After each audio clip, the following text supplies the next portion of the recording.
AEW Dynamite this past week, Jim. Let's talk about these numbers. AEW Dynamite on TBS, June 5th, 2024, 8 to 10:06 p.m. These were compiled by WrestleNomics. The overall number, on average, 790,000 viewers. Oh, so they are up again very slightly. What was last week? It was 780 something, Last wasn't it? week was 787. Okay, so they're up 3,000 more people, but at least it's going in the right direction. But now the question is, what direction does this take from start to finish in comparison with the NXT program that we were just discussing? AEW Dynamite, June 5th, 2024, quarter 1, 8 to 8:15 p.m. The MJF Roosh live promo and the Roderick Strong video, 976,000 viewers, 424 key demo. Whoa, okay. Not only does this not bode well for the rest of the program after having heard the average, but they've got there nearly 1 million people. God, do we have the Big Bang lead in for this particular week?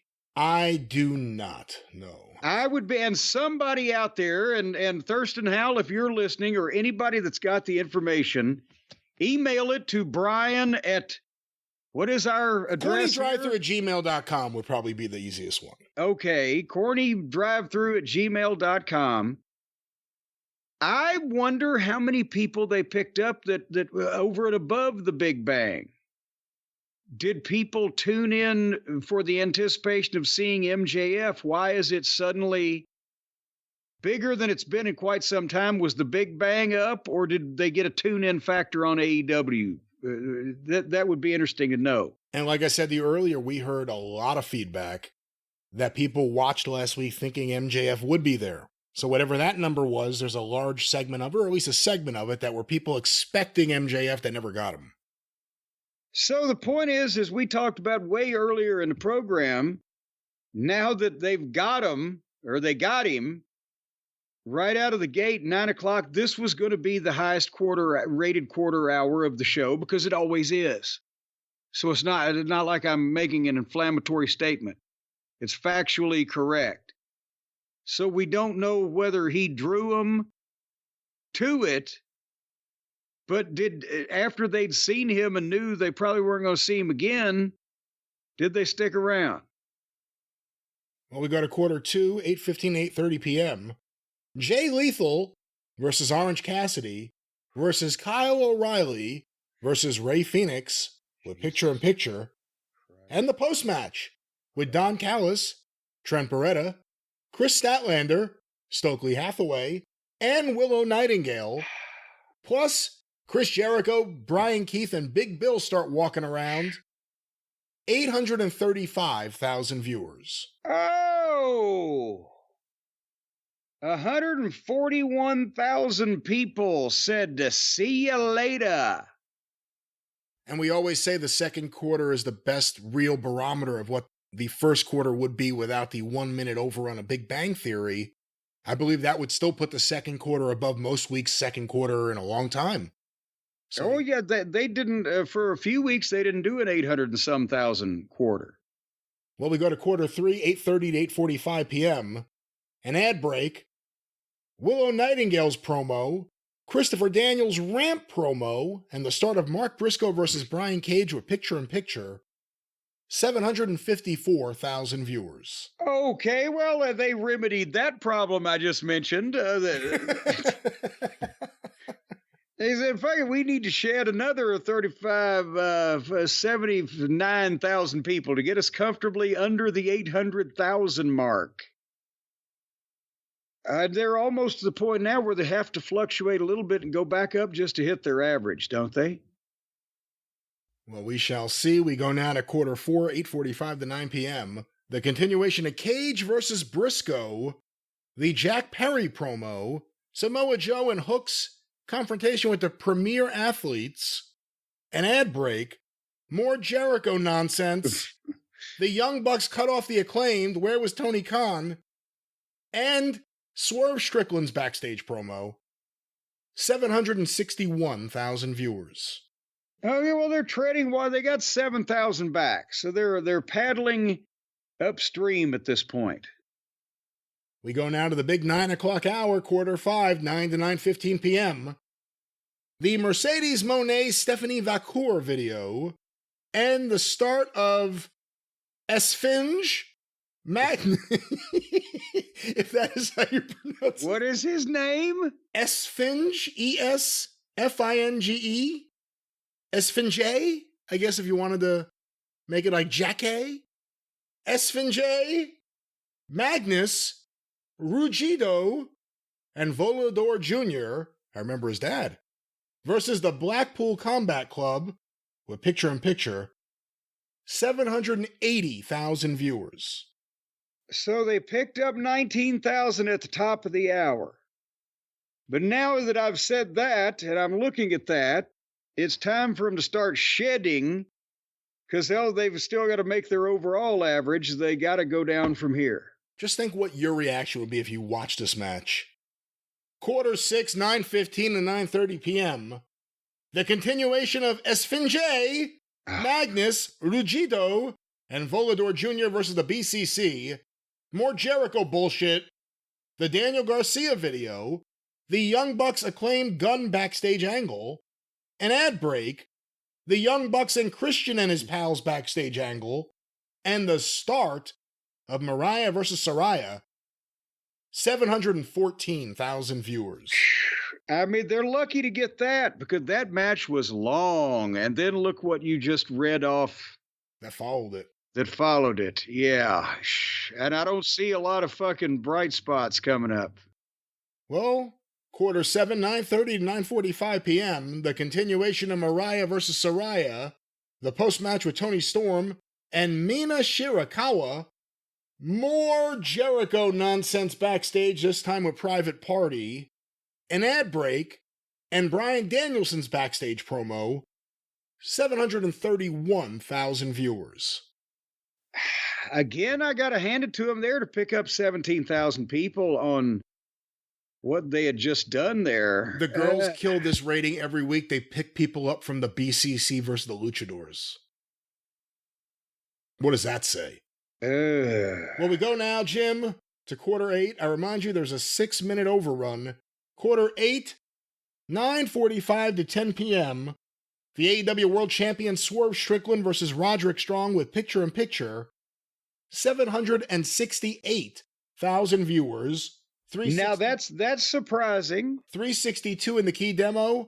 Overrun 792. So tuning in for Modern Family. Yes, they got another 37,000 people for that main event, which is surprising since, I mean, I know Swerve's popular, but you know, the way it was presented, etc. So I must applaud them for that. And they figured out a way not to fucking go into 600,000 territory anymore, which they did several weeks in a row there on some of these segments. But I think I'm not saying that MJF was responsible for 976,000 people at the start, because it's always the highest rated segment. But when you immediately lose 140 and then lose another 80 on top of that, and then it's kind of steady from there on with almost no fluctuation, that kind of means they got MJF and they knew they weren't going to get any more of it, doesn't it? I think there are people that probably just tuned in for MJF. If you're a fan of Will Ospreay, who's been featured as a star on this show, he wasn't there. We know already, we've seen what happens. The Bucks drive people away. The women's division drives people away. Jericho and his awful shit is about to drive a lot of people away, even more than he already has. But Swerve has in the past been a ratings mover, maybe more significantly than now because they've killed him with the booking, even though he's the world champion. But Swerve is someone the fans took to, MJF, and Ospreay. And I think they're going to have to sprinkle those three guys throughout the show to try to hold this rating. Sprinkle is right. More like a golden shower. Jesus Christ. That's the problem that they've got themselves in through attrition and bad management and all the other problems that we've documented, is that they've got tons of guys on the roster and very few mean anything. And the ones that used to, we've seen their shit. Moxley, seen his shit. Jericho, seen his shit. Danielson, what is his shit anymore? Some guys were big fucking names, and now it's just And I mean, go ahead. Do you think Tony's going to have an epic meltdown if NXT starts beating them in the ratings? Well, they'll figure out some way to work it out in the demo of South Polynesian lesbian nuns. They're way ahead or whatever, but it ain't going to help his fragile mental state. Tony's I'm talking about, and they were 22,000 off here. So, son of a gun. But the problem is the other program kept almost every single bit of their audience all the way through it, while his bled what they got at the start into where that their average was what it was. Well, Jim, perhaps you work at the network and you've been promised a certain number that doesn't come in. Perhaps things keep going down and you're not getting straight answers as to what's happening. It's not WCW. You can't just get rid of the company, but you could sue.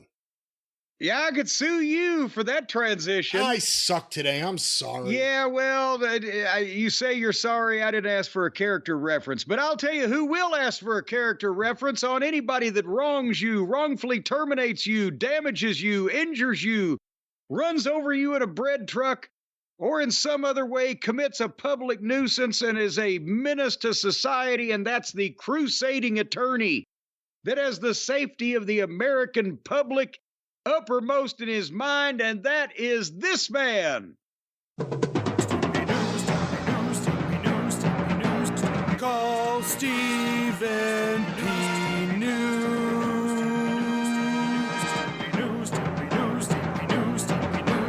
If you need to sue.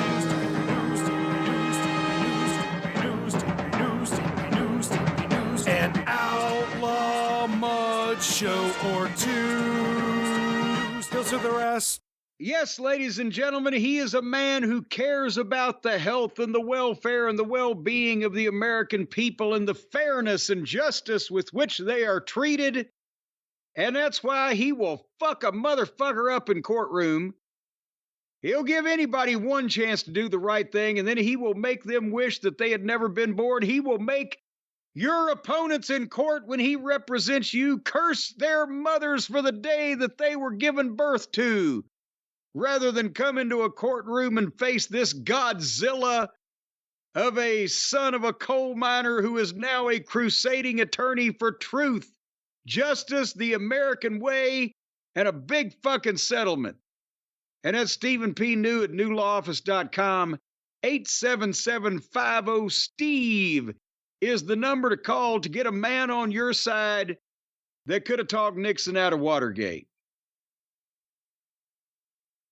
That's right. I mean, he could have. I don't know if he would have. I don't know if he would want that. Well, he could have.